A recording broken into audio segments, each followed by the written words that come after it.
les gens ont traité Jérémy d'ingrat ou à cause il y a manière dont abîmer là et pas Bellevue. C'est tout sauf du Bellevue. Le jour où Jérémy fait une émission et dit que Bobambe Banga à Kosi. Bellevue travaille dans Batouté pour avoir commissaire dans plateau. Balongo lili na wapi? Na SB. Waki wapi? Na Bella Production. Kosa ni toi na manka. Oh. Baby combien d'acteurs au travailler na Sila na SB ba senga ba retourner na Bella. On a na liste na ba kombo na kotanga. Bellevue a loi Sila te. Jérémy Olongwa et paquet pela na internet mais Sila casté pour retourner. Pour ça la buzz. Bellevue vivre na buzz te. Bellevue vit dans le monde réel. Elle a les deux pieds sur terre. Elle ne vit pas dans les vapes. Et pas vivre pour la mise sur batouté. Si la no kuta, nous ta fingé Bellevue, le bin casting à Sila. Bellevue ta comment ka filmer. Sila va commer la caille. Ba ndengi morte. Et Linda soka na besoin de travailler na Bellevue TV. À côté ça CV. On a batika des autres dans la SB. Ba finga ba tamboli ba keka retourner kuna. Les ba film comme le quoi lupanga ba mongo. Des autres on a na Bellevue TV oyate. Si la team on jouer si les autres on va des acteurs. Mais donc Jean-Paul a Castar bateau ba finga ba Bellevue internet. Donc c'est que c'était Jean-Paul le boss. Oui, mais c'était lui. C'est-à-dire Loulé a commis film Jean-Paul a sali casting ba tout musu ba pesi bandako. C'est que si la salle a nini. Bon, bimisa si la mutuma bête. Parce que quand les Jérémy partaient, c'était Bellevue la mauvaise. Si on a ni n'attend si la baline dans faut pas ça ma bé na ba Gatsby. Il faut qu'à y si la za mutuma lam. Mutuma biba abeba ni ka na ba collègue na été. A beba na même na bateau ya bando ça na bango. Si d'accord, tu avais raison, ça veut dire que Linda disait la vérité quand elle disait que si la na bengaki pour que ba boya ko ke fait d'accord.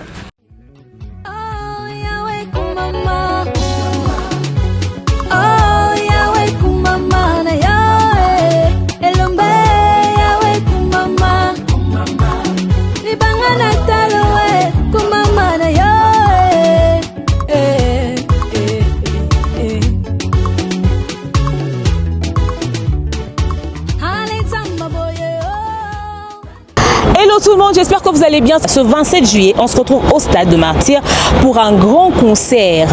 Le pasteur Mike Kalamba, il va venir ici et ensemble avec lui, on va élever le nom de Dieu. Une production signée Mahajabou Gospel. Les billets sont déjà disponibles. C'est le 27 juillet qu'on va se retrouver ici au Stade de Martyrs avec le pasteur Mike Kalamba. Les amis de Rafi qui seront présents. Les amis de Mahajabou Talent saison 1, saison 2 seront au rendez-vous. Maman Sandra Moui, maman Rosni Kaïba, maman Deborah Lukalou, tous ces chantres que vous connaissez dans le label Mahajabou Gospel seront au rendez-vous. Et même l'orchestre du pasteur Makalamba Israël. Alors vous devez acheter vos billets. L'église Corps du Christ, le peuple de Dieu, les chrétiens, les non-chrétiens, toutes tendances confondues, nous vous attendons ici ce 27 juillet 2024 au Stade de Martyrs.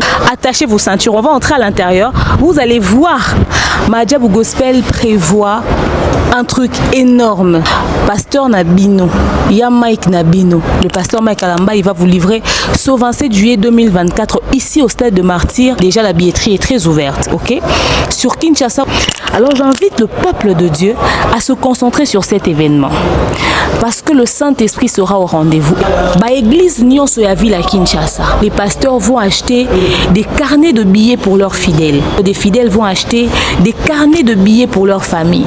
Chaque église de la ville de Kinshasa est conviée à participer à l'événement Oyo. Alors, l'homme de Doxa vous invite ce 27 juillet 2024 au Stade des Martyrs. Alors, achetez déjà vos billets. Une production signée Mahajabou Gospel. Voilà, mesdames et messieurs, Bandeko Balandia, Top Net Télévision, Bandeko Balandia, demeure officielle, soyez les bienvenus. Voilà, nous sommes bel et bien chez Dab Production, Bissika Bonito Sala Moussala Nabiso. Tadingala, pas un bon matin aujourd'hui, une journée de grâce, une journée de bénédiction. Dieu m'a fait grâce, je suis compté aujourd'hui parmi le vivant. Nzambe Azwalokum, Nzakomba Olemkum. Je l'aurai le plaisir pour vous de recevoir cette femme de mère, pour Tolukato Betapena Masolo. Il y a Kafo Awa,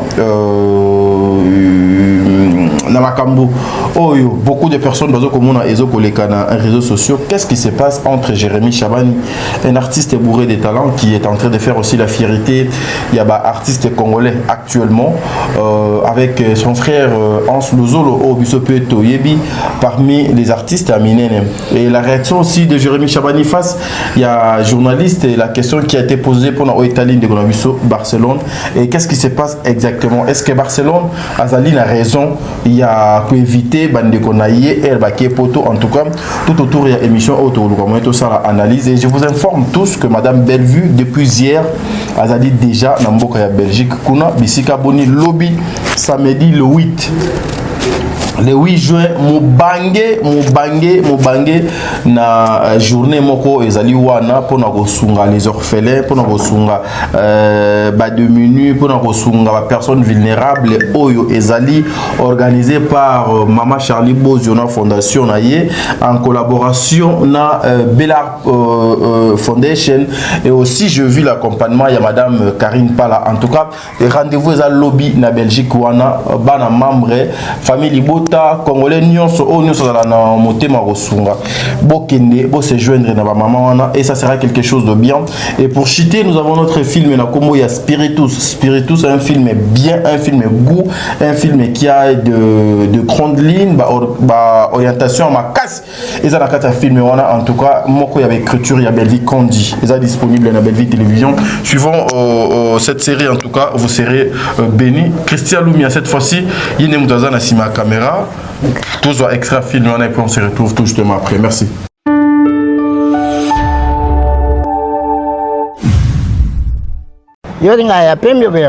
Papa, nous avons besoin d'un corps, il y a une femme. Azala pembe, azala mwindu, azala ndundu. Moi si. Ah oui, pas à côté. Oui, à côté, azali puis moi si. Ok. Mais tu as dit moi si, toi comme azali coca. Nous avons besoin pour te naïver. Tovini. Je suis la petite sœur à ta femme, quand même. Et tu me le rappelles, tu penses que je ne le sais pas? Mais dis où tu vas? Nalai na baba. Rosa na baba mukutani. Où tu vas? Nalai na baba. On est na baba. Oh, ta oh 600 hein? Ah, non c'est. Laisse la cosa nini? Laisse la cosa nini awa? Oh. Voilà quel mouvement. Quand on ne connaît pas comme l'équipe? Na sai nini? Na sai la femme yote. Ils vont te donner tout ce que tu as besoin. Et tu es couvert par cela, il confie des pour qui c'est pour les fois. Vraiment, je suis folle amoureuse de toi, je t'aime. La fois de travail à WhatsApp, n'a pas profil. Toi, tu t'es pas vu. Même si tu as vu le message de notre mec. Rival et Laxini. Elle était à l'église chaque fois. L'œuvre de Dieu se meurt là-bas. Chaque fois, elle n'a pas fait la langue. Oui. Tu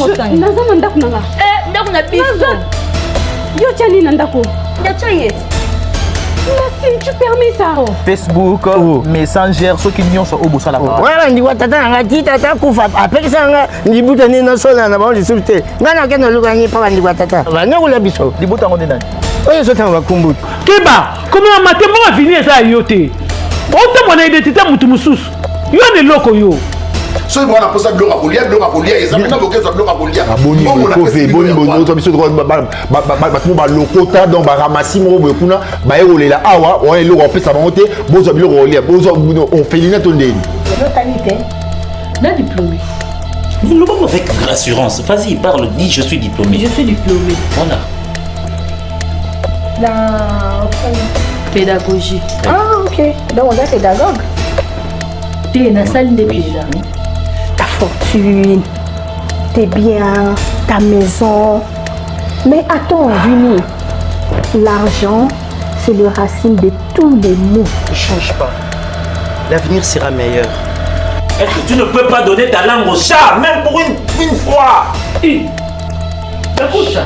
Yo te reprocher à la leçon morale yo sala biso na kata ndako. On veut mutu yo mono kilo kozoyer. Oni buzoba boy.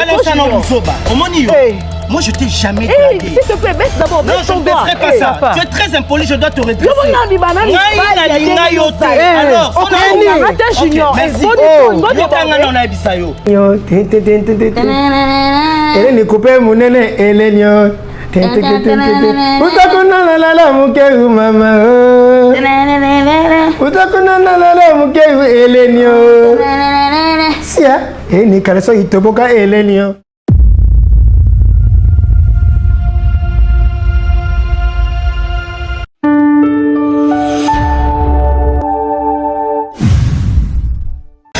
Voilà, merci mesdames et messieurs, nous sommes de retour après cette petite vidéo. Un grand merci à vous, les acteurs, les femmes, les hommes, Bossanganaki pour nous donner ce bon boulot, de la production, que les bons dieux continuent toujours. Il y a aussi la bino, il y a Mine, Nzambe, Azalana bino. En tout cas, il y a un sujet aussi, il y a la séparation. En tout cas, il y a Kakipa, mais au moins les analyses, des fois nous devons faire aussi les analyses pour permettre de comprendre certaines choses comprendre parce que dans accusation il y a patron nabiso combo il y a moko il y a société au biso toyaka ko protéger la place publique au biso toyaka ko tia les choses na norme où ils allaient Bellard production biso tokoloba NON na ba bêtise Bellard production à Coco t'as jamais et puis parce que son image les a qu'à protéger na ba aigle il y a presse il y a Congo que nous sommes. Voilà, mesdames et messieurs, à finir téléphone comme d'habitude. Boyebi déjà code. Maman Bijoun Ketani, un grand merci à vous, maman. Je venais tout à l'heure de vous lire. Que les bons dieux vous bénissent. Au bon moment, papa Jean-Pascal Leka. Je signale la bande de Goké. Vous savez que le corps de ma soeur Rafine Toumba, na Liège, la personne qui avait assuré Babilo Kolani pour Matanga et comme à Liège, c'est mon papa, papa Jean-Pascal Leka, celui qui est le président. Il y a communauté congolaise au Union sur Nzambe Azwalokumu. Merci papa parce que vous avez assuré du début jusqu'à la fin. C'est que j'ai aimé. Le nom de papa n'a pas été cité dans Minoko. Il y a un journaliste, c'est comme ça. Un grand merci à maman Zozo, un grand merci à vous maman, un grand merci à papa Jean-Pascal Leka, papa Noé Mabakala Nzinga, un grand merci à mon amour de sœur Katez, Nzambe Azwalokumu, un grand merci à Aurélie Mafuka, maman Émilie Setimaïnga, président Bébé, maman Nathalie Nana Moussibou, que les bons dieux vous bénissent, maman Émilie Setimaïnga, un grand merci à maman Diasonama, un grand merci à maman Marie Tabora, Madeleine Aketa. Je suis avec deux meilleurs coachs. Bonjour. Bonjour Tadi. Bonjour Nabande Kodio. C'est Bazo Andabiso. Mbote particulièrement na manager Nabiso le Kinga Kaimo. Manager lobby nakila manager ba 23h manager. En tout cas et merci pour l'assistance d'ailleurs on avait un mortuaire à grand-père Nabiso. Moi famille Nabiso moi pas ça même sur tamito non mais na lela qui ont formé yo elo mo fo batu baeba toke matanga na moni ser moko do ça dit vraiment babajar ya ba seronga vraiment na ebisi de mère. Enfin, je suis face à la femme de ma vie. Au début, que le quoi d'autre qui famille n'a pas de mère à kokanga à kokoka. Mais c'est ça, libala ekoya na matanga ekoya nanzela toi qui na restaurant yo ke toilette na katika tokutani ekoya na balabala na kokuto nanzela mais wana c'était mon jour ma soirée hier et tu as foutu tout à l'air. Moi je regrette. En tout cas, je regrette. Merci beaucoup pour l'assistance Nayo et puis ça s'est bien passé. Aujourd'hui c'était l'enterrement qui repose en paix. Ouais. Voilà, Motena sponsor major on a vu à Dab maman malienne www.malienne.com notre sponsor idéal quoi le genre de sponsor que va te béler le sponsor. Et papa caviar. Papa Gibompongo, papa caviar, le sponsor sans produit. Sans produit. Sponsor sans produit au Tourmana on le rôle là-bas papa JFK, papa Jean-Flavien Kani qui de maman Sandra Aguito Kani. Très bien. Maman, et non, maman tout à l'heure, et ma marraine de l'autre côté de la rive, maman DS Mbotenayo, maman Patemka, maman Divini Kali, maman Charlie Bozio, maman Nelly Kiten, maman Etienne Ngoma, vous êtes belé, maman et la famille Libota. La pessi binombote na papa et la famille Libota, vous avez pensa et belé bolinga abso mingi, lokola maman Nancy, pourquoi pas maman Chantal Koupa, Nakanisi Olelo. Maman Chantal Koupa. Mère Calais. Non, Koupote, moi Chantal. Bon, ni bino de bozala. Belle le quoi comme Maman Chantal, ouais. Maman Chantal Koupa, en tout cas, elle ne m'appelle plus. Alors famille, il un message pour vous, les t-shirts. Naoti namno dans saute aussi ces missions Oyo. Natindi ba prix parce que sur là on a dit pour na makama impression ba t-shirt il y a Bellevue. Alors bozo yango au passé comment na otindi mbongo na yo comme ça ngata on a okita mikili ya poto na ye na t-shirt. Dans les mois prochains déjà elle sera là oui. Alors le mois prochain à la fin du mois où je suis là. Kasi mais fin du mois pour moi on a des bandages. Ah OK d'accord. Donc to rozalawana et tout et bande kwa famille libota nyonso boye ba que opération site il y a tournage il y a Maman Bellevue a déjà lancé. On a date il y a le 7 juin. Donc on a 2 mois, c'est jusqu'au 7 août. Très bien. On a 2 mois jusqu'au 7 août pour clôturer opération site à tournage à Maman Bellevue Nabiso. Donc yo osa famille bota vrai au niveau ezanini opération site à tournage à Maman Bellevue comme na inbox. Voilà, c'est pour demain le 8. C'est pour demain le 8 l'événement tant attendu Namboka Belgique kuna raison paye à présence de madame Bellevue. Message ni okoyiko za. Maman vous allez belé mais de toute façon ceux qui ont occasion aux la cérémonie na biso ya gala de charité mais okoyiko accompagner toujours initiative na le lenge mususu to pesa ni maman Charlie Bozio pour na plus de contact pour na bata poto ba ndenge nini il faut va participer pour que dans les prochaines activités dans le lingoyo bazangati mais initiative à boiser à kobete la maboko eza à encourager to motiver bino penza ba maman bokena musika. Voilà, depuis l'Afrique du Sud, il s'appelle mon ami Mike Lebo. Mike Lebo. Mon ami Mike Lebo, donc il y a longue date vraiment que les bons dieux Azalanayo Mike Lebo. En tout cas, maman Domer, nous voulons vous parler de ce qui concerne notre frère Jérémy Chabani, un monsieur, un acteur qui fait maintenant la fierté de la culture congolaise. Au moment où je suis en train de vous parler, donc voilà, au moment où je suis en train de vous parler, monsieur Jérémy Aza déjà na Mboka Dubaï, où elle est allée faire son travail.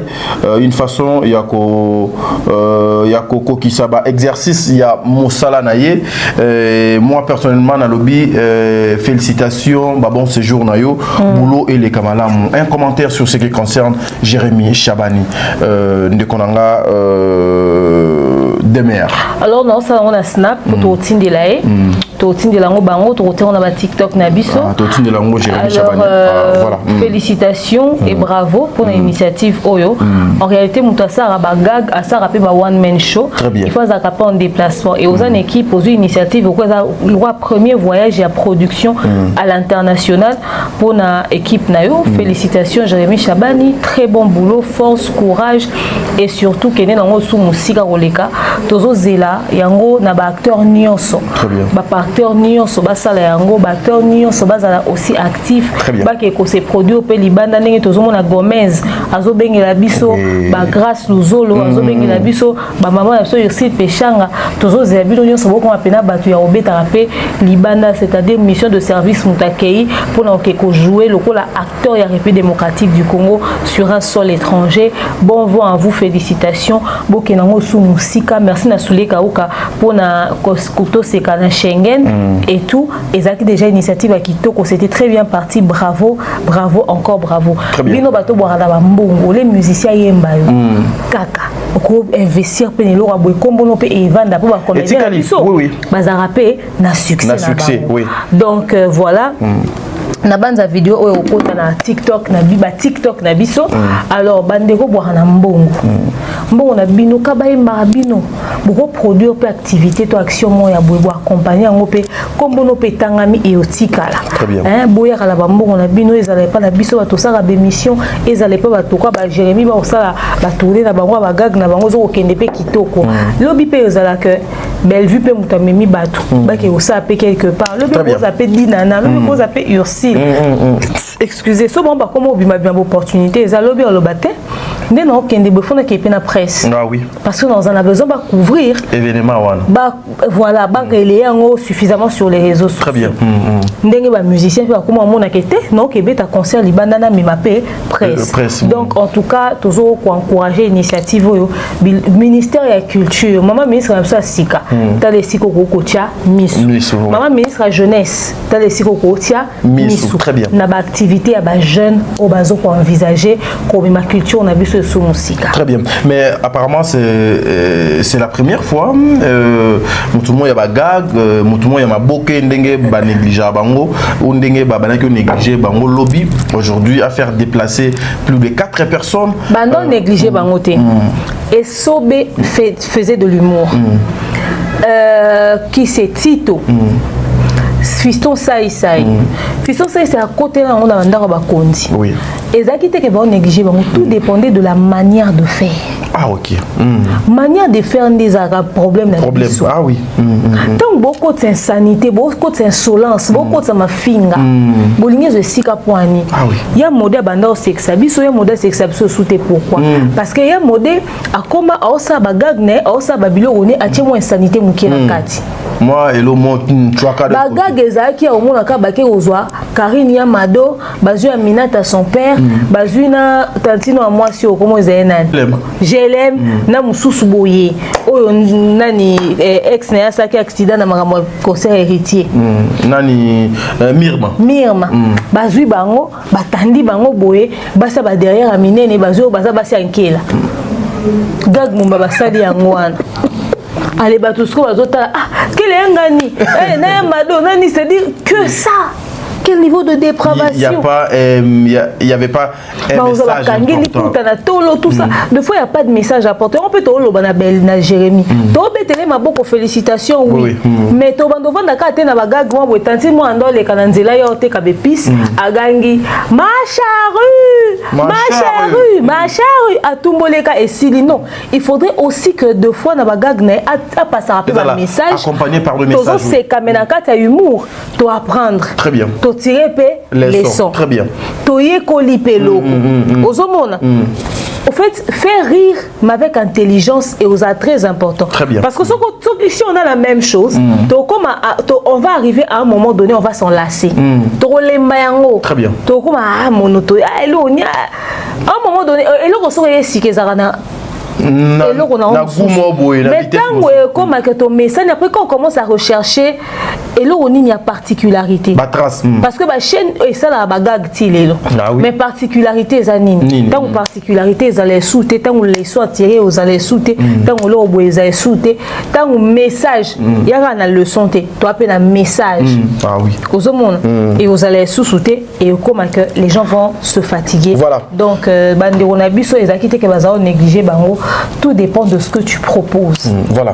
Merci. Parce que na vie de loin et sobe saï en sous-zolo Mike la Duchesse c'est impossible.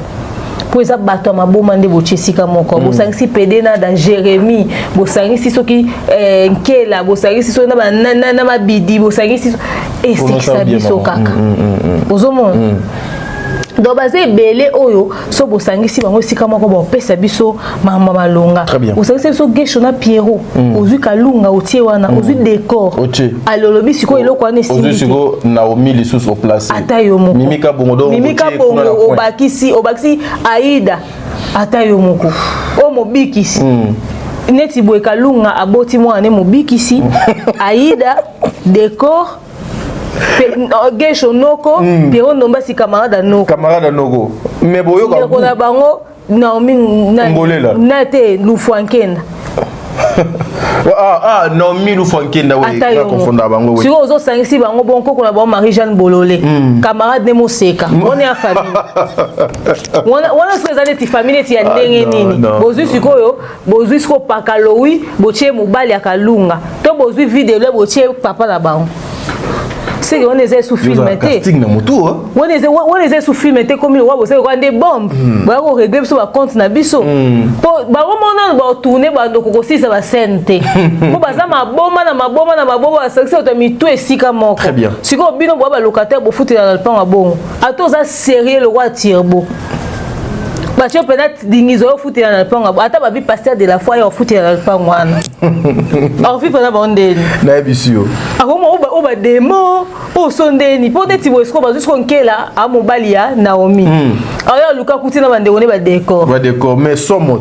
On décor abana nada. La liwa. Nezo film wana. Liwa na bisio. Muto sa casting ala ba kangisi. Ouais, et puis na ba mo so ba kuté na tournage ba lo ba te film to go tourner. Tu vois, c'est-à-dire il y a encore de l'espoir. Très bien. On a encore beaucoup à donner, mais tout dépend de ce qu'on propose. Très bien. Est-ce qu'aujourd'hui, Maman Demers, nous pouvons aussi dire que génération YouTube a opposé Pierre oyo ekotika la oyo et comment peut ça bato valeur lobby koleka bandeko oyo ba sala ki théâtre ya CD parce que YouTube Benza est apporté belé. YouTube est apporté belé, faut te reconnaître. So ils ont théâtre quand il y a cassette na TV na ndimite que Jérémie alinga bima et pas ça la peblo ko salé. Très bien. À cause année na succès mais ko ça bablo ko salé non. Décor pareil. YouTube kakate. YouTube kakate. Très bien. Non, YouTube kaka a apporté belé. Très bien. YouTube a apporté belé. Ozomona, eza ouverture pour na biso nyonso na biso bato média. Très bien. Eza penza canal ya ba opportunité. Oui. C'est vrai que ba courbe ezo compliqué biso, c'est vrai que YouTube est comme très difficile mon malongé ezate. Mais comme eza canal ya visibilité, to baisser ba bras na biso te, to forcer biso. Voilà pourquoi nous devons miser dans la qualité pour permettre à ce que traverser ba frontière. Ngai passe na ngeza que bandeko no soto tangi ba na talent mais babilo na soto ça thème est purement communautaire mais quand même il est possible que ba comme on a succès kaka entre Congo Brazzaville Angola RDC et tant mo ke beta libanda ba communauté wana ndé ya kotala bango ti ba Camerounais ba Ivoirien ba ko s'intéresser musique a fallu ba kota ondé et c'est na lingala il y a fait répéter au monde ke il y a fait il y a ba mission na nyonso producteur né ivoirien fallait que tout producteur n'est pas international c'est-à-dire il est possible. Très bien. Il est vraiment possible. Voilà. Nous pouvons aussi définir que le théâtre congolais maintenant les autres ont vitesse moussous à travers oui les autres vitesse moussous à travers des générations gag pesaki secteur moko pas très pris au sérieux oui très négligé oui ezaki loko moi à peu près mais au moins ils sont repérer loko valeur des valeur très bien pour mona kalanzonzi ezali kelemba ya ko jouer na film nanga opesinga $10 nga pe ya yo non tout ça là na bongo lelo comment ya caché comment ya mon comment ya bo ozomo appel Péron Domba si moi ba contrat na yazo za na ba placement des produits aller d'azo voyager et tout ça ba opportunité za na donc dama osonge osimba. Voilà ouais merci beaucoup madame Demers casting moko ya kitoko casting moko ya kitoko ouais c'est ça c'est qu'on dit ba tête bien faite na ba plateau na biso nous ne sommes pas contre ce que vous faites omoni ba critique na biso na ba analyse na biso awa et permettre na bato ebele ba changer façon na bango ya osala preuve lelo eza na ba mame ebele bazongeli théâtre parce que toyeb ça ki bango faut bozongela théâtre oza comédien tikala na scène na télévision quand vous passez c'est pour parler il y a ba produit na bino. Voyez-vous un peu, je remercie le ciel parce que bandeko ebele bazoko yoka menzambe a continué kobattre la maman na kombo ya belle vie ça sera quelque chose de bien. Maman Demers o meki copier sa casting moko awa rio ozolo bawana je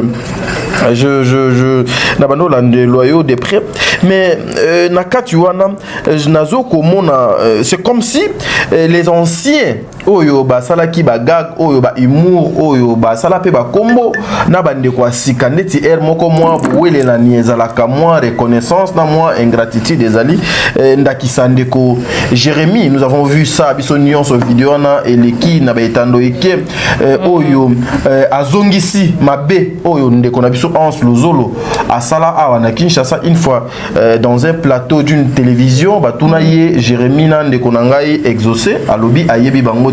Est-ce que c'est ce qui a causé aussi qu'aujourd'hui Jérémie Chabani a ça la pendeti a yebipe Hans Lozolo?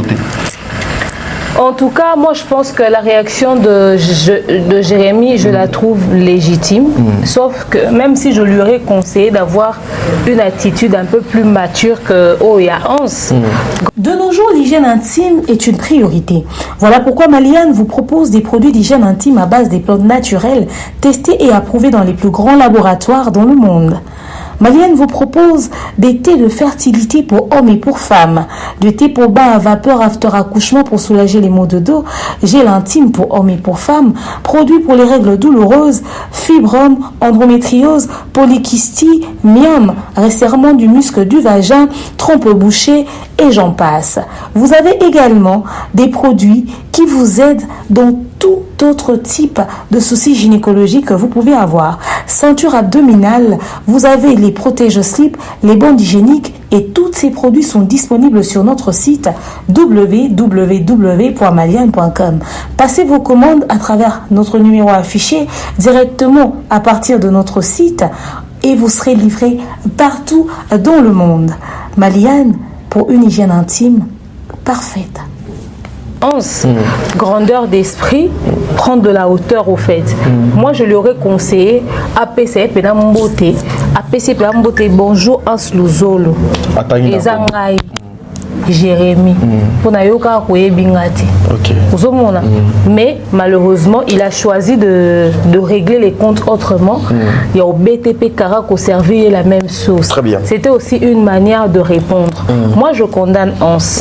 Parce qu'en tant qu'aîné scientifique, on a une classe de babongo aîné scientifique, aîné artistique, et qu'on a aîné zaka qu'on a mukona AGT. Et ça par rapport à l'expérience oyozana on a musala. L'expérience vécue. Très bien. En fait, moi, je pense qu'il y a des choses qu'il faudrait éviter. De peur que Badba traité de jaloux. Peut-être que Jérémy cause un orgueil, peut-être que Jérémy cause un abouille. Moi, je ne peux pas être d'accord avec la personne. Mais quand je viens côté professionnel, il faudrait admettre que Bev a du potentiel. Tadi a du potentiel. Reconnaître les qualités professionnelles d'une personne n'a rien à voir avec la personne en soi. Très bien. Tu peux dire dans une émission que, en tout cas, na personne où il y a zalité na vie réelle, mais la personne qui est sur scène, j'aime le potentiel qui dégage. Très bien. J'aime son jeu de nini, j'aime parce que les locaux le bateau est exaucé, les locaux coûte exaucé tika, les locaux exaucé peut-être mon tout pas est bien pété. Jérémy bien na bateau ba bien été, il n'est pas connu de tout le monde. Très bien. Parce que n'engeza boy à ça la elo monter ça la 1 million de vues. Exacté. Très bien. On a 1 million d'abonnés dans la chaîne. 13 millions bazo existent. Très bien. Ça veut dire qu'il n'est pas connu. Au peut éviter. Très bien. Alors, Nengazana, 13 millions, Jérémy Moutane n'écoute même pas 100 000, même pas 200 000. Donc, il existe aussi des personnes qui ne le connaissent pas. Mais dans le showbiz, dans le cinéma, parmi les il faut que Nanyo relève, assurer business, il y a cinéma congolais, tu as des gags, il y a humour, surtout pour le secteur et un soin. Ah oui. Donc venir dire qu'il ne connaissait pas ces jeunes-là, c'est lui-même qui a ouvert la porte à manque à respect. Parce que lobby, en coup, on appelle exaucé, à proposer les mêmes actes. Et il aura raison parce que yo ignora qu'il n'y a pas qu'on ignorer. Or, il y a eu Moukolo et ça n'a pas cité. Il y a eu qui n'est soit. Moi, j'aurais voulu que Jérémy prenne de la hauteur à l'accès qu'il y a une grandeur d'esprit. Mais quand même à répondre du moment qu'il n'y a pas d'insulte et qu'à réagir bon mot. Je pense que servir de leçon. Très bien. Il faudrait que Baïné accepter, admettre que tu passé déjà flambeau. Mais bazana nous na katia business. Très bien. Et ça le roi ba vieux les kounya to supprimer ka bango te ba légende de musique baza. Très bien. Mais Gezma wete moko yemba faut on dima ke Gezaza. Très bien. Gali Garvey yemba inos bien zo yemba faut on dima que bango baza. Bazali oui. Bazo ko exister bango ni bazo ko assurer relève net ko dima ke wata faire fali aza. Très bien. Toro vanda te émission to bande supprimer ba faire et to supprimer ba fali ba wata poto kumiton dimaka vieux likunya et puis ton dimi ka ba inos bi pendant que bango ba osaba makambo pe ou peut-être ba vieux likunya na ba âge d'abord ba salarate peut-être so to songi na âge vie likunya to ya wera lelo to ke tala ba export ba faire na bana no to se rendre compte que peut-être en termes de nombre de concerts peut-être on va ça la même mois alors faudrait qu'on admettre que il y a des ceux qui ont repris le flambeau bateau bazar relève bateau bazo assurer le lendemain à théâtre populaire et ça va Jérémy wana pour éviter ba manque à respect et puis pour nous alaka ka plutôt une kokozaka ka motema mabete na succès na réussite à baninga il faudrait savoir avoir cette grandeur d'esprit là aux monde parce que au fait et diminuer Jérémy mais diminuer les anses. Mais est-ce que aujourd'hui avec les niveaux donc notre frère Jérémy Azo atteindre déjà, est-ce que c'est important il y a qu'on répondre coup na coup, est-ce que lobby kozala na ba danger té et pas payer bandeko bazo ko entourer les lots au bazar le collaborateur naie par rapport à la carrière naie lobby et kozala na moi ba danger té au fait c'est que il va avoir le résultat de ce que lui-même il produit. Très bien. Ah oui. Dans la mesure où si lui il pense que l'attitude il y a Hans et Zaymabe, c'est à Jérémy de prendre aussi exemple sur lui-même en se disant n'appelle bifona yekola rondima jeune mo boazoya. Très bien. Ah, n'admettre que ce jeune a du potentiel, n'admettre que ce jeune a de l'avenir parce que n'appelle son a saboté ton aboy rondiba yango, lobi ngai pe ba obetanga 40 na beti Hans. Très bien.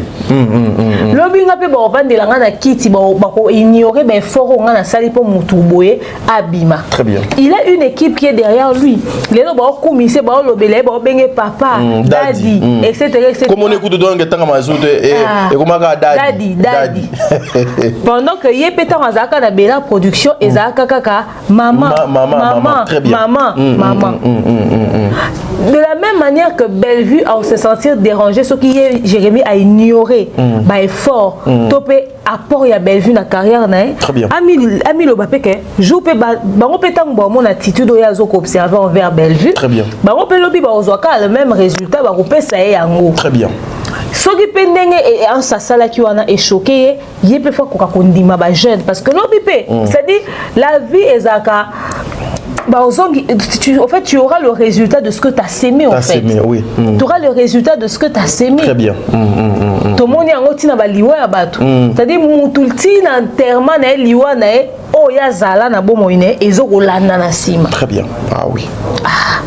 Donc alors, c'est à lui de prendre de tirer les leçons et d'en faire bon usage. Voilà, on va jeter un coup d'œil dans Gambouya Hans Lozolo très rapidement avant de continuer dans le sujet. Il y a des conabissos Jérémy parce que donc apparemment Jérémy moi Mikolo moi succession et moi Makambo dans la place publique. Hans Lozolo aussi so sali moi constant, c'est comme si Hans n'est plus actif depuis Makambo belé et comme il a na réseaux sociaux hein? Est-ce que activité professionnellement toi activité sur internet parce qu'on c'est très actif sur internet peut-être en termes de côté Moussala ces vidéos ne sont plus virales même en termes de vues Salandeti Kokitisa c'est grand artiste dans Salapena Tanae Belé. Après il faudrait savoir qu'il a eu 2-3 accrochages avec ma maman Namso Bakalunga 2-3 personnes et impacta qui la communauté c'était plein.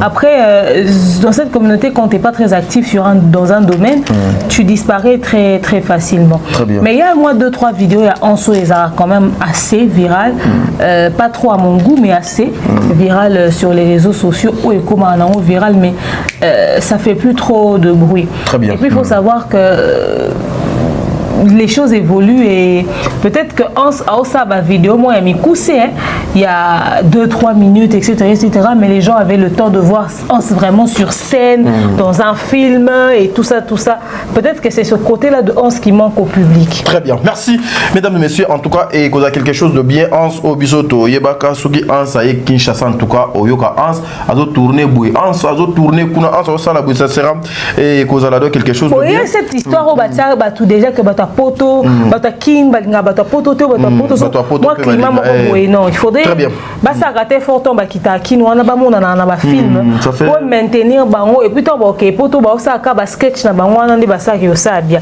pour tourner les abou ba bato mo faut pas ko ton contact na soule kauka asal la bato el poto spectacle très bien asangisi ba leader amisi asangisi ba ans ba la duchesse ba bobo manoka baza kuna bato tout ya el poto wana asaleli bango nini spectacle mot d'humour el poto basali bango na bango kuna ça bango bien voilà mais ce qui ka soulete ata mutu mso aza mbongo récupérer ngo eza pe idée ko sala na yo mais ce qui soulé makoki eza asala ngo kaka so soulé makoki eza sala ngo mais so soulé ça na programme na été bato mususu bako sala ngo de toute façon c'est pas le même producteur qui fait jouer Fali Ferré Wata tout ça non Fali producteur na beti mais producteur à faire à mon beti pe Ferré producteur à Wata pe a beti à Wata tu vois donc producteur mususu pas ko beti pe bato el poto voilà mais en termes de reconnaissance jusque là apparemment Jérémy reste reconnaissant et pas maman Omi Balé maman Bellevue et puis maman Sila parce que à chaque fois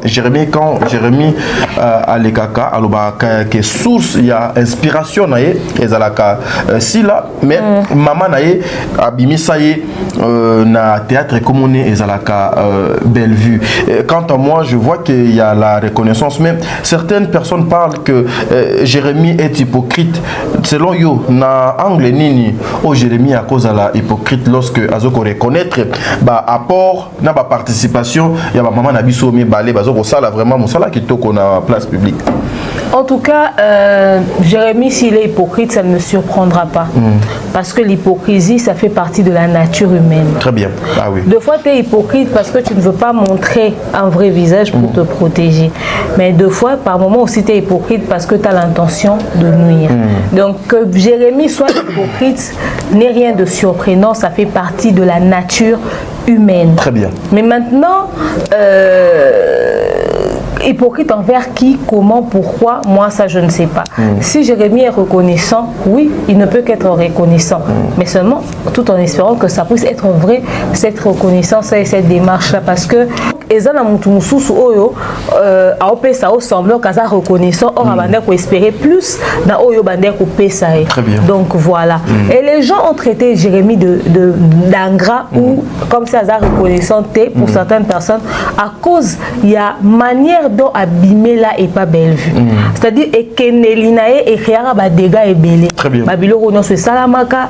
Au fait le problème c'est que les gens veulent qu'on puisse zapper, qu'on puisse plus raconter une histoire, mais deux fois les réactions des gens ou l'attitude des gens en fonction d'une situation qui se passe maintenant, bazo qu'on se référer na où les cas n'a passé. C'est-à-dire passer wana et troubler bango tile. Lorsqu'on tombe au tala kuna bamuna passer wana lo lenge zalela qui quand on est à présent quand si on veut tenir compte de ce qui s'est passé dans le passé, même ce qu'on voit, on n'y croit pas trop. Très bien.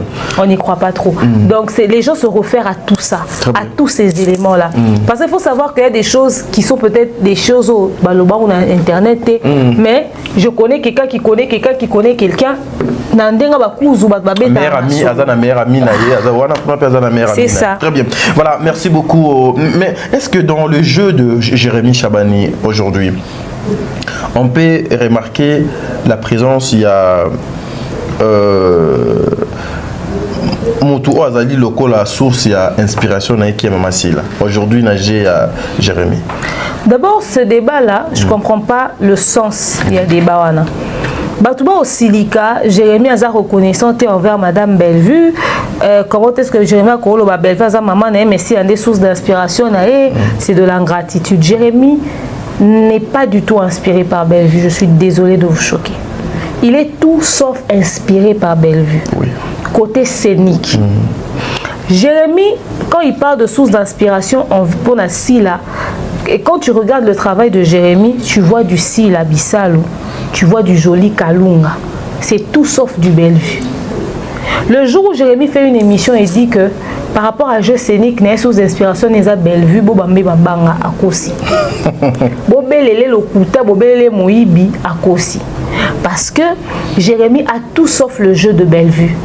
Mais si quelqu'un qui joue avec un jeu rempli d'émotions, beaucoup d'intrigues, une actrice comme Davina Apua wa jouer na ba mawa mo ebele boy wa transmettre pour les acteurs ba transmettre pena be émotion sur scène ba assumi baza mokie oui o pena que a kota na kati émotion zo la neti maman marele na leli na spiritus ba jeune fille ba eso ebelete ba jeune fille ba komaka ba toi toi tu penses moi c'est pas vrai, c'est-à-dire il y a pas des femmes qui se mettent et azoto ko encaisser azo luka ba mo azo lela azo bazé penze belete ba fille ba les filles les drama queens bazé souté très bien ba eso belete parce que j'ai comme likolo trop bande ko nga basi calm down yeah koloba eza ko jouer te. Des fois, le silence peut être une meilleure expression dans un film. Deux fois, le silence peut être une meilleure expression. Très bien. Olingolo ba moteme suki. Lokwa Pierrot. Moteme oluka maloba. Okokiti. Bozomona. Basi ba Ursule Péchanga na ba Bellevue. Très bien. Bas école makasi. Ah oui. Bas école, je vous dis bas école oh ya mutu. À transmettre yo émotion et longuité on bouger les beaucoup zo kenene expression donc ba ici péché on a ba belle vie ba école très bien ba ne on a basi alors Jérémy a tout de Sila et de Maman Jolie Kayonga mais il n'a rien de belle vue scénique sur scène très bien et s'il le dit avec en rapport avec la scène il n'a pas du tout menti. Donc, retenir les rigueurs et en gratitude. Jérémy a peut-être copié le côté professionnel de Bellevue. Très bien. La manière d'organiser son travail, la manière de faire les choses du côté professionnel. Ok? Parce que apprendre en haut de Maman Bellevue. Très bien. Mais Nao et Tali, jeu sur scène, c'est du Sila. Et Très le bien. dire, c'est tout sauf une humiliation pour Maman Bellevue. C'est tout sauf ingratitude de la part de Jérémy. Non, ils en ont ingratitude. Très bien. Au fait, il faudrait juste que tu aies accepter Babylon. Et puis, Bellevue n'a pas travaillé avec les gens pour que ça la caille des loges dans l'émission. Ah oui. Bellevue a travaillé dans tout pour avoir un plateau. Il faudrait savoir ça. Il faudrait arrêter cette histoire et relouka les émissions le bakaka bola mouya Maman Bellevue. Non. Non. Il y a à travailler dans bateau. Si quelqu'un va s'asseoir sur un plateau pour reconnaître ce que cette femme-là a fait, gloire à Dieu. Si quelqu'un ne le reconnaît pas, tant pis. Mais nous, au moins, en voyant cette personne, on peut reconnaître les éléments qui vont belle vue dans le bateau. Arrêtez de vouloir donner et d'attendre quelque chose en retour. Vous serez toujours déçus. Déçus, très bien.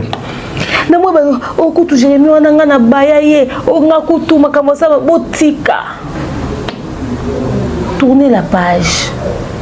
Parce qu'aujourd'hui c'est Jérémy. Demain ça sera une autre personne qui partira et qui sera peut-être pas reconnaissant. Mais Jérémy dit, Bellevue c'est sa mère. C'est sa mère. C'est sa mère. Il ne cesse de le dire. Moi n'a sauté à Zalaka comme une source d'inspiration que parents n'aient. Papa non aux docteur, aux avocats, aux sources d'inspiration non des. Beaucoup de parents ba boti biso ba sous inspiration et sauter.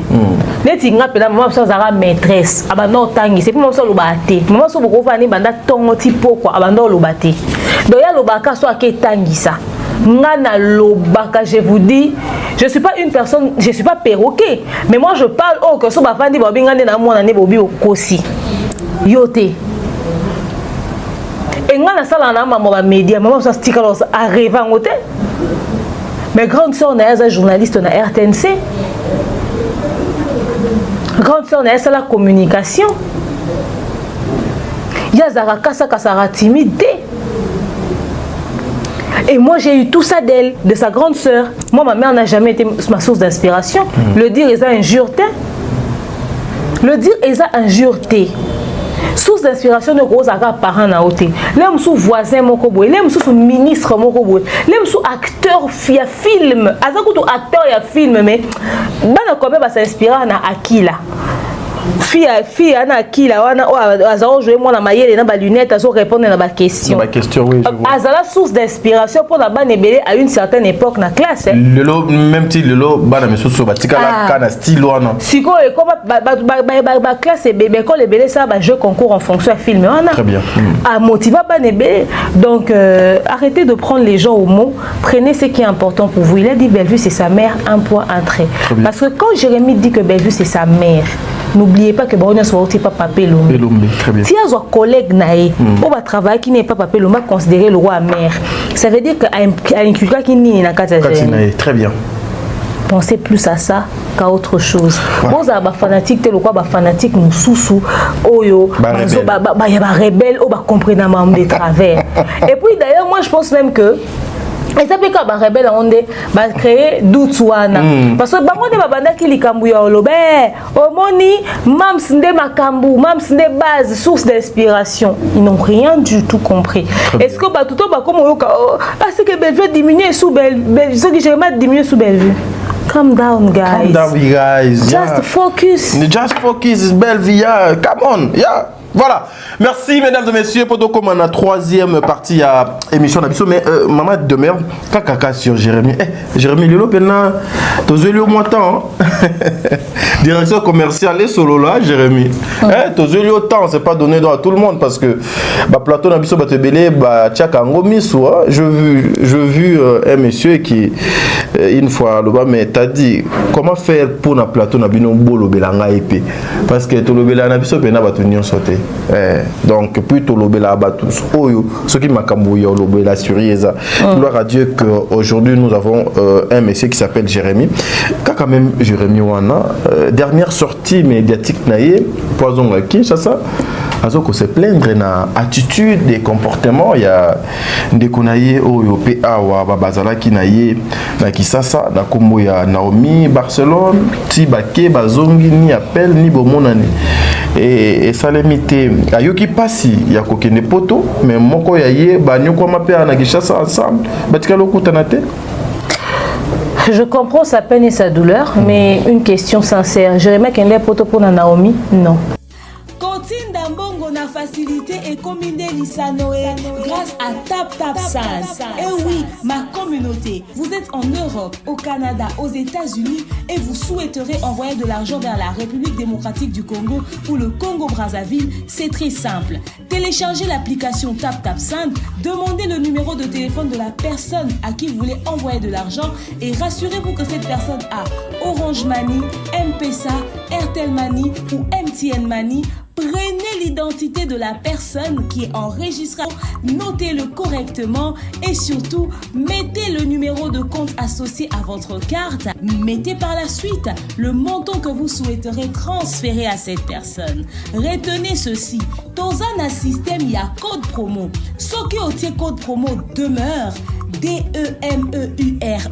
Tanguyo okosala envoie Yakotinda Mbongo okofuta kaka. Zéro frais de transfert.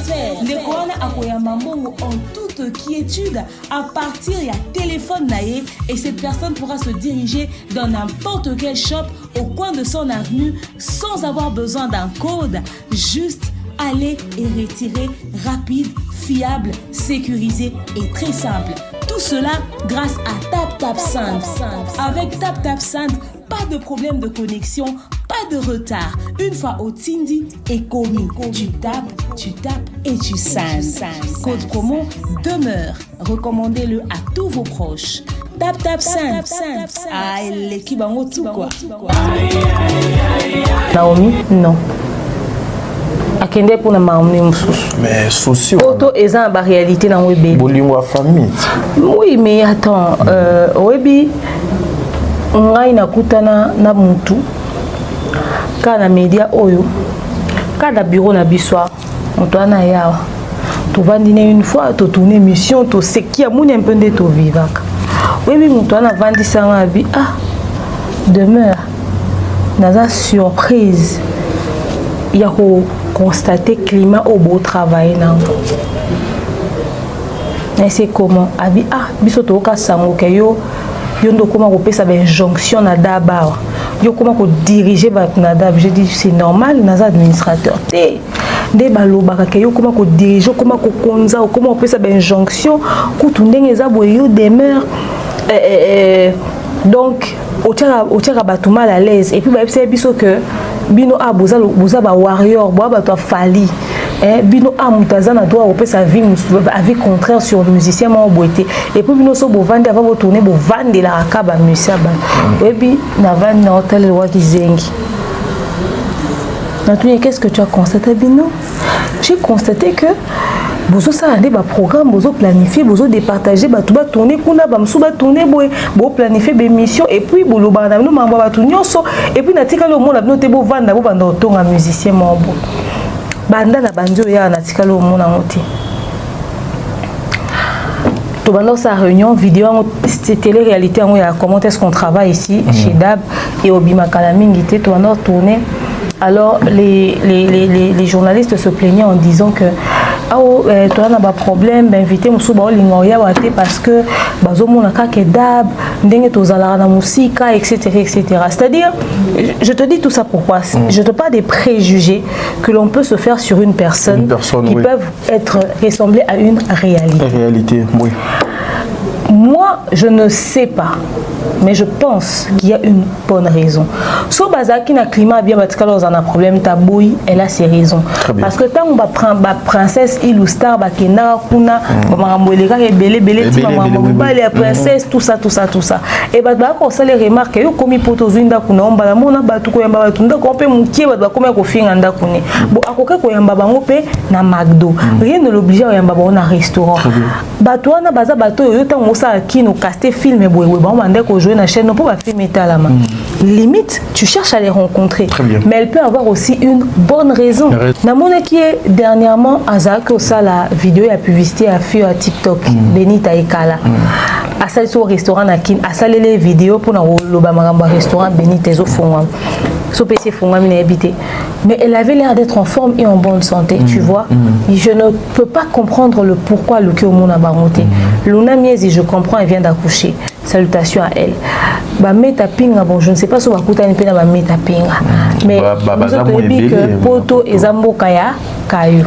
Oui. Ezambo kapé à ba réalité et bien. Très bien. Mambo kenda na poto kuna na vitesse mo beaucoup ko imaginer.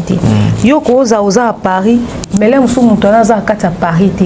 Ana musike zo de yo za à Paris mais musu za kinkoli. Mais bino so bona Kinshasa. Musu za maluku. Alors, aux hommes, on a que nana en plein Paris, mais or ils ont peut-être très éloigné. Comme on a train na bango zara na heure et tout pour disponibiliser. Tant nga moko tout petit frère nanga, moi na il y a grand frère maman habitent en France. Tant on a kende kuna le monde en été.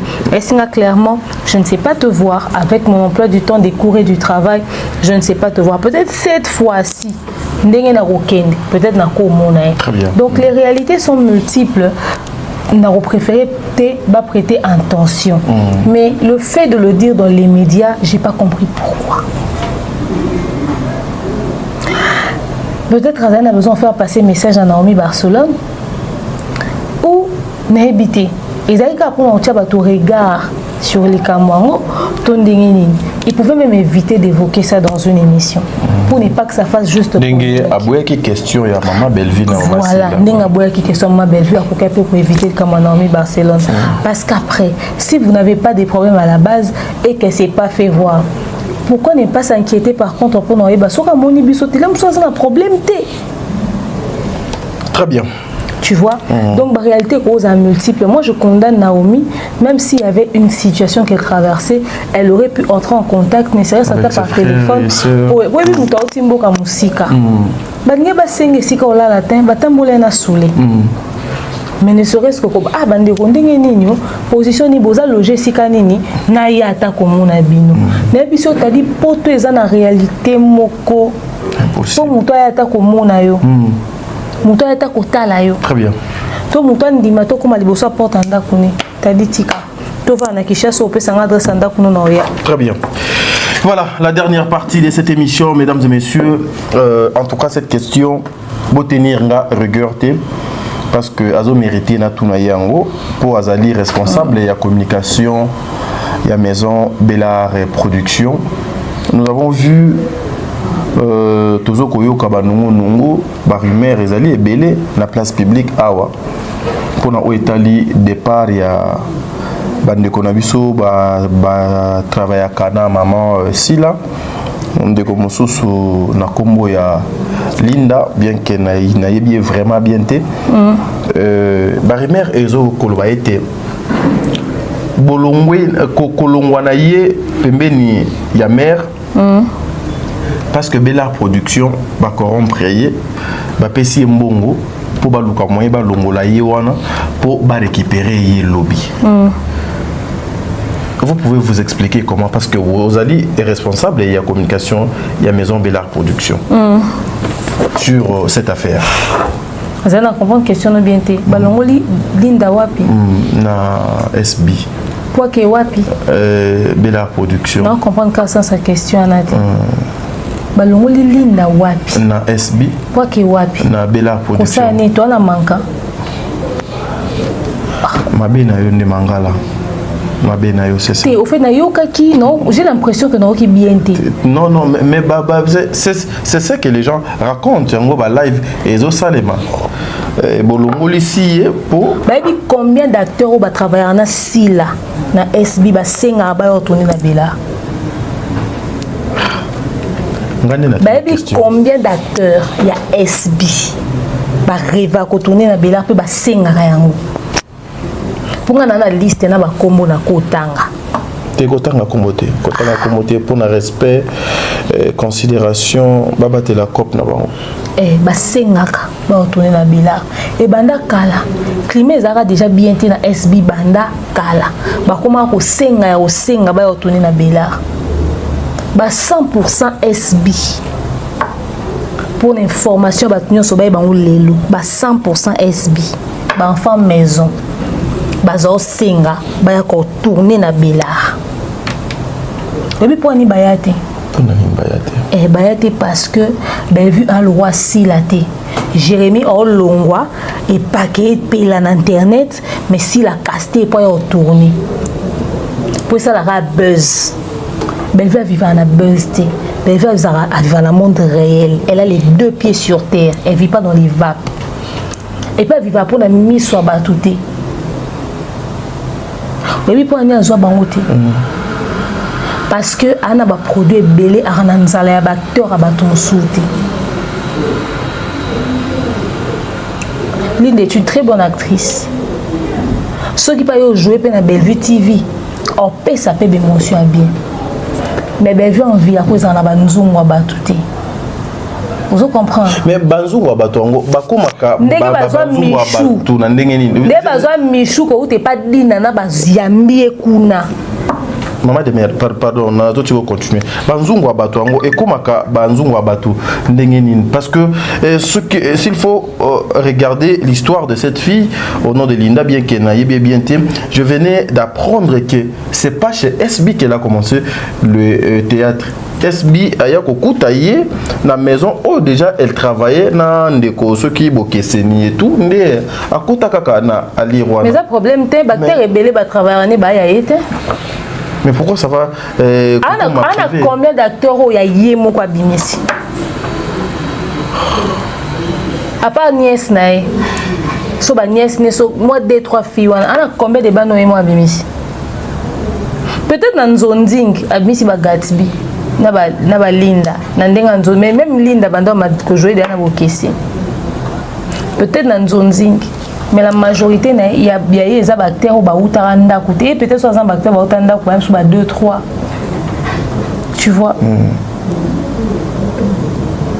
so ok facile ka sila ndo okuta muta finga Bellevue lobi na casting asila muta finga Bellevue lobi na casting asila Michel Longue pa Bellevue kuna na casting asila muta salibo na casting asila muta kumisi a fingi Bellevue lobi ba casting pasila donc et ça nango eloko ya surprenante si là a casta ba te belé oyo lem sur bazon mérité ba rôle na te ka po ba ko kumisa e ba fingi Ursule ba kumisie ba fingeli dinana ba kumisie ba mankele Bellevue respect le ba casté bon na ba film so Linda soki Bellevue ozwa muntu oyo tourner pas nae eza te pour étudier ba paramètres na nyonso Bellevue akomaka filme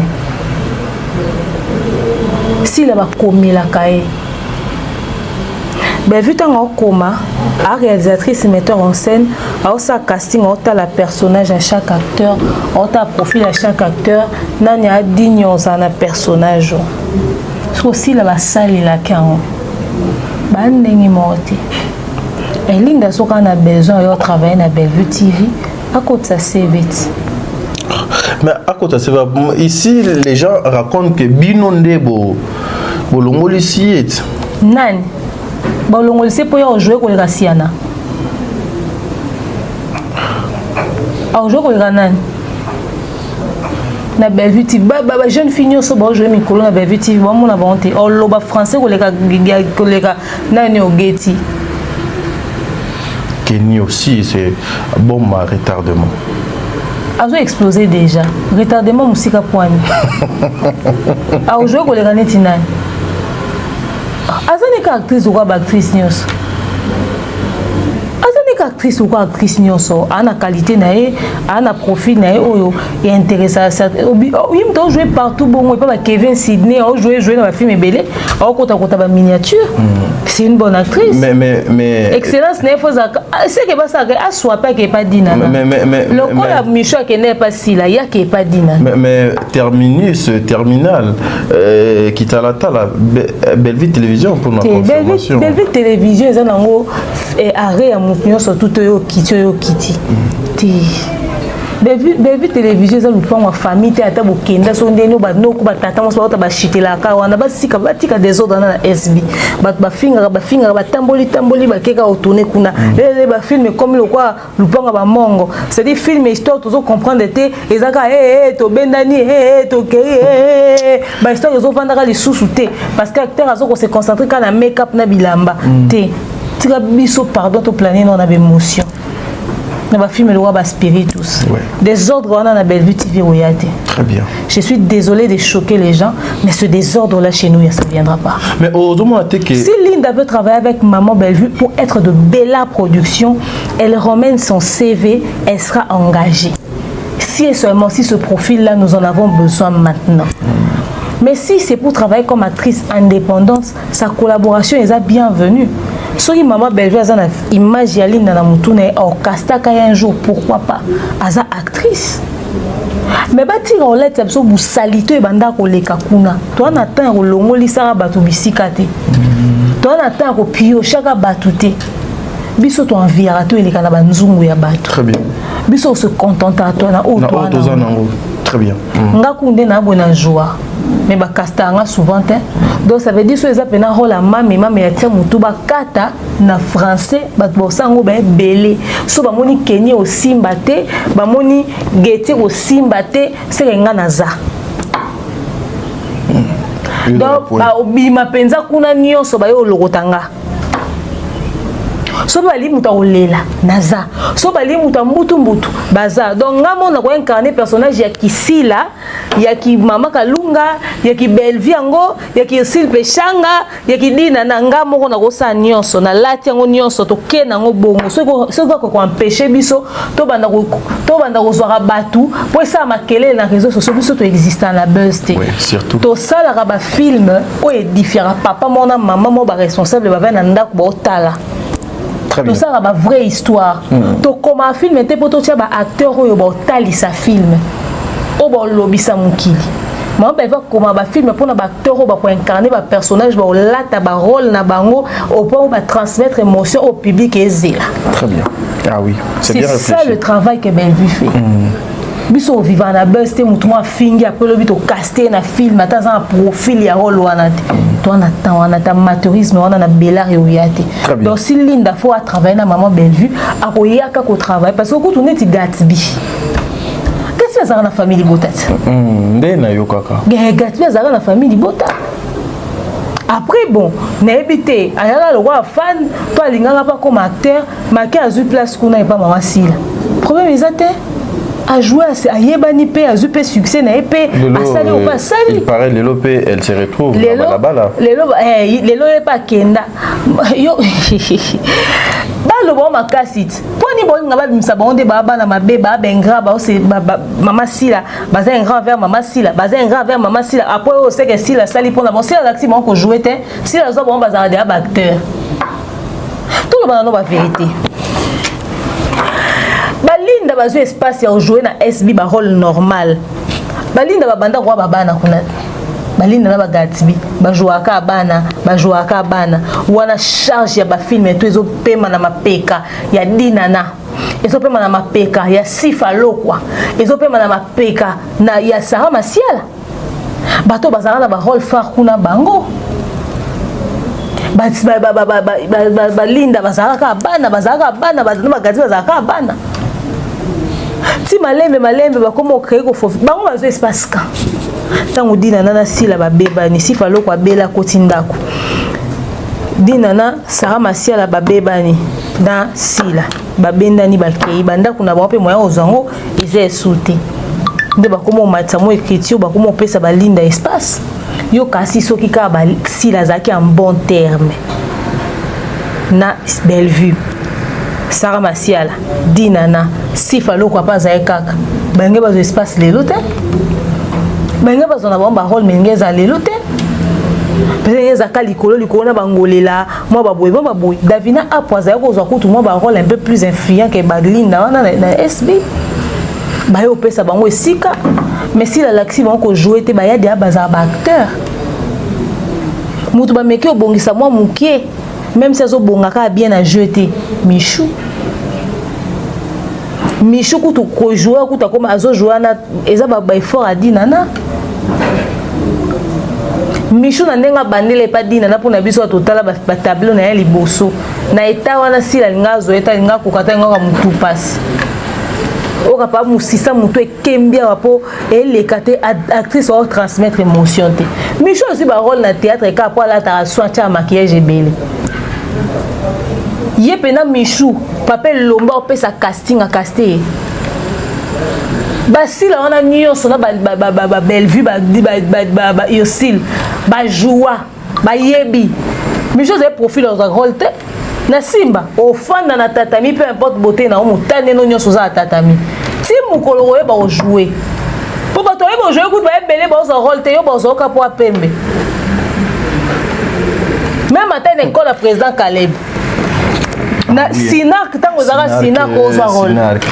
Sinac zara Sinac ozo rôle. Na groupe sans souci papa sans souci en vie. Eh.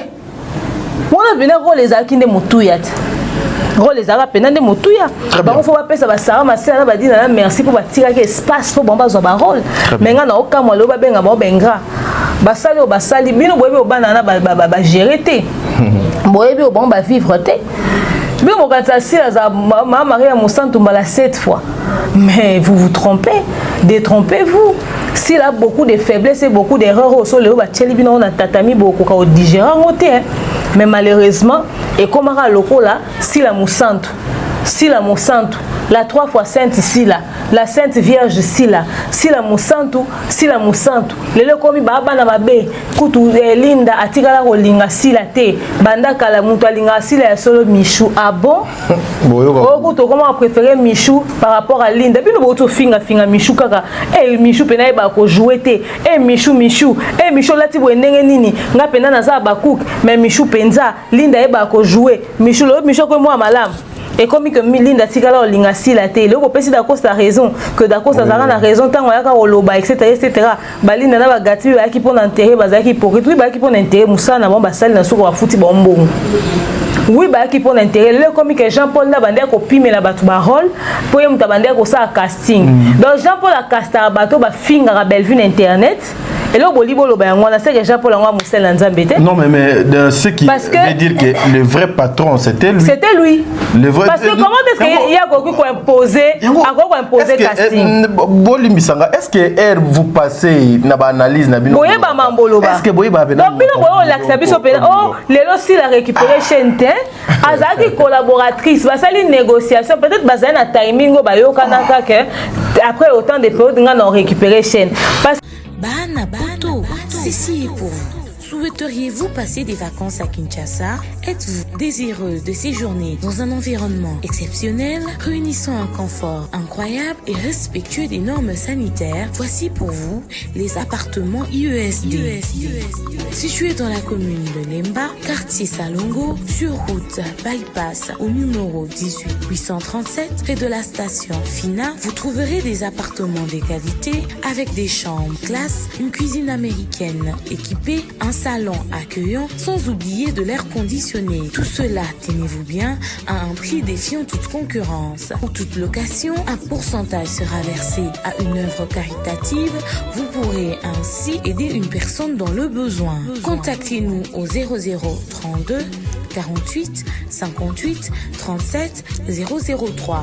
Important à savoir, durant tout votre séjour, vous n'aurez pas des problèmes d'eau, d'électricité et vous aurez accès à des chaînes câblées ainsi qu'à un Wi-Fi en permanence. Les appartements de l'ONG IESD, la qualité de l'Europe en RDC.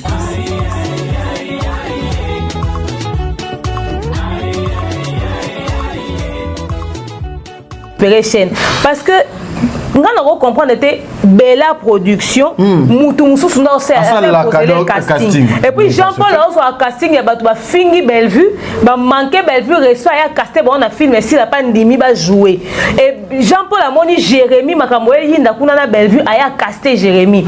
Jean-Paul a casté un bateau, Finga Badina, Yosina Bellevue, pour na film assis là. Mais en tout cas, vous devez. Donc c'est que c'était Jean-Paul le boss. Oui, mais c'était lui. C'est que c'était lui le boss. Si Jean-Paul Ndemoutou abanda ko la casting. C'est quoi rôle pena maman si la jouer. Donc c'est-à-dire Loulé a commis film Jean-Paul a sali casting, Batumsu ba pesi banda. C'est si la salle anime. Asana kaka objet ya ornement na kata SB. Bazuka komone batie, asana ka lokwa rideau batie na simananga. Wa lumière avec le quoi ba décor. Moutoumso a commis film, Jean-Paul a sali casting. Bien. Voilà, nous sommes arrivés à la fin de notre émission, mesdames et messieurs. So Linda l'intention ya à la bienvenue. So pas yété y a problème té. Yé Linda ko ya pona et pas mouton ya lobaka celle-là, j'ai jamais joué avec elle. Celle-là on a décidé ya jouer. Boyo kaku. Boyo bolu cannabis a remplacé Michou t'es pas dit nana. A remplacé Michou. Il y a pas de problème té. Ako comme pas actrice ya Kevin Sidney. Très bien. On a une question. Na 1 minute au totika linango de mer. Bozo mona te que non génération conflit il y a maman Belleville maman Sila bazo risquer ba tomber lobby ba vie na bango ezala. Ba tomber té. Na minute to komi ko vivre au moni karma. Bo sala ba analyse bo ganga bo lo ba makasi nde botombola mungo to ba Jérémy ba banda kolongwa Bella Production. Bo bimisa si la mutuma bête parce que quand les Jérémy partaient c'était Bellevue la mauvaise. Quand les Jérémy partaient c'était Bellevue la sorcière. C'était Bellevue motema mabe. C'était Bellevue nzamba confondre yé. Batu ba komo tika e siko pona ni natangwa sila ba linda ndefo baza mabe na ba Gatsby. Il faut ka yesi la za mutuma lamu. Et pas Bellevue ba tout so ba longwe Bellevue mutuma be pas sila mutuma lamu batunde ba mabe. C'est que les personnalités si les monani. Les hommes au thème si les gens au vu au sud de tous. Moutouma biba abeba ni kana ba collègue na été. A beba na même na bateau ya bando sa na bango. A pas aigri à Thérésia. Bellevue a collaboré kaka na batu nyonso a travailler na bango. Bomona ba Pierrot bazongaka. bomona ba Marika bongo bazongaka bomona batu nyonso bazonga na Bellevue à part bateau peut-être atikala au castet automona souvent te bayaka la bangoti ba Naomi Ngolia jouait pas si là ayako jouer pas Bellevue ba maman Marie-Hélène également ba maman Marie-Hélène ba maman na biso makambo ba maman ebele ba maman na nyonso bazala kaka sauf ka ba oyo baloba ke pona respect na biso en tout cas toyate lokola ba maman Kalunga lokola ba maman Top lokola ba maman Étoile lokola ba maman lokola ba maman na biso Moseka lokola ba maman Ursule Péchanga pona nini tangu batu ba olongwe pas Bellevue ndazema be poni ko longwe pas si les forces à Mosantu mbala zomi le commis que Linda avait c'est qui c'est Dacosta qui avait raison que Linda tonga assis la solo bandaka mais si Dacosta avait raison ça veut dire que Linda disait la vérité quand elle disait que si Landa bengaki pour que baboya ko kefeta Dako si Dako a raison donc ça veut dire que Linda effectivement a tonga assis là et tant a tonga assis les ara ko tonga te aloba kana Dako vérité rappelez-vous que Dako aloba na bino que Linda na gatibi ba ya ko lela pona sila babanda ko se plaindre que ndeni ba jouer ba rôle phare si la kanda zalara na miniature babanda ko se plaindre pour na mambo belé ba comment ko luka dia ko longwa banda kala est-ce que les gens savent que Dacosta ayaki po kabola sila na ba bombo na e lo ba bombo ba ko mabanga na kata loso na kata madesu lo ba bombo ba ko ba pierre lo ba bombo ba ko mizelo na munona bino te bomba bofo ba zaka bombo ti o monde bombo pesi no carrière bon des bonbons pesi no carrière bozu pena carrière encore carrière dentaire ligne au sorti na mutu ozanga pongi na butu après na suko tangu bolo baket Gadani Dacosta a raison pour le suite nango donc c'est que Linda solo a betaka li solo ya sila et aloba ka vérité tant aloba que sila muta benga ke pa ke fait da côté donc si la bande ko koti sa bango na ba conflit na ba collègue na ye donc so bango bazaki en froid na ba collègue mususu na ba tumsu ba solate so ba leki émission na attitude wa ba boudé ba collègue musu a sila o bazaka en froid bazana climat bien tena sila et ça parce que justement s'il a embarqué, on a quatre conflits. Très bien. Voilà, nous sommes arrivés à la fin de notre émission, mesdames et messieurs. Et Zala qui est c'est mon son bac, c'est sous parole. Tété et coquille. On ne fait pas la fête si ça bouge, quand ça bouge. Oui, c'est bon, maman. Oui, c'est bon. Ah ouais. Et c'est Céline. Na trinqué. Je fais la fête. Mon thème mama be au Bellevue bolati sakai. Bon ça peine courage en loba. So bat bon le pas si la lelo. C'est que c'est si là qui a un problème. C'est si là qui est mauvaise. Tant bon loba on pas Bellevue bon macha ba monter. To loba yango pe pour na si là. Ti papa lomba le ka lobby. Pour ka tangi kombote. To bino boye bo comprendre te. Et regardez le papa passe pour parler. Et puis bizarrement, n'est-ce non et non est comme ça nan. Bino boyo loba na ba Linda. So Linda si quoi linga se défendre ba ofunga munoko loba. Boyebi ke bakteur ana nyoso ba bango loba pour boyebi ke bino bo ben poli bo finga bato. So to longoli ma finga boyebi ke bango so ba bimi ba yo loba pour na sila bo regretter. Ba misusu ba komela ba. Mais ebele bo benga ba on ba inbox bo kanga ba munoko pardon bolanda ba fan te waneza na ba fan eza mam system mutalobi. Bolanda te waneza ba fan eza mam system mutalobi bo kanga ka muteme ko leka nango bo réagir te parce que ba banga ke bino petan boyo ba vérité na bino et bimi ça peut si la mabe et bino pe bo linga bo garder face na bino parce que lobi ba carrière na bino bo continuer au talama parce que bo ko ka guerre na ba rebelle ya si la te ba ange déchu bango déjà balongo bino ba rebelle bino nde boza bo bino boza vanda na si la bo mona ndeni ba ange déchu na e ba détruire bato bo vanda ni bo zui bo subir humiliation bato musu ba subir ça gratuitement pour na kombo si la muteme suka bino tota so bo bima. Je dois éviter vraiment des problèmes parce que déjà ndé no mona ye ndenge akomo kende yango bato ba yebsanga papa t'a dit pourquoi okata bato maloba non awa na jiraka na ba émotion ba tempérament mambo ebele a bato ana plateau tel que des mères déjà nga na fandi na ye a mais non tout aye na lokolo erto sola non tout aye na lokolo non tout aye lokolo donc tu moni pena a komi ke fois bima na plateau parce que na tout est mingi na lokolo nous devons rester na lignée ya makambo na biso tozo ko sala les artistes regardez bozo bebisa ba carrière na bino pona ko kota kana ba conflit oyo etali bino te ni de près ni de loin on se zaka loyal et zalaka bien oui concurrence loyale, les a bien. Mais regardez donc aujourd'hui, beaucoup limité. Ogolinga ko sauter awate, ogolinga ko sauter awate. Na banda ko ebele, na ba place ebele, vous ne serez pas le bienvenu. Et vous avez quelque chose de mal à monter. Hein? En tout cas, bon séjour à Jérémy. Bisika ils ont mis une équipe mobimba bazo ko accompagner. Bandi ko balandi to sa musala ka ndenge longo bani lobe ko lekalelo. Merci.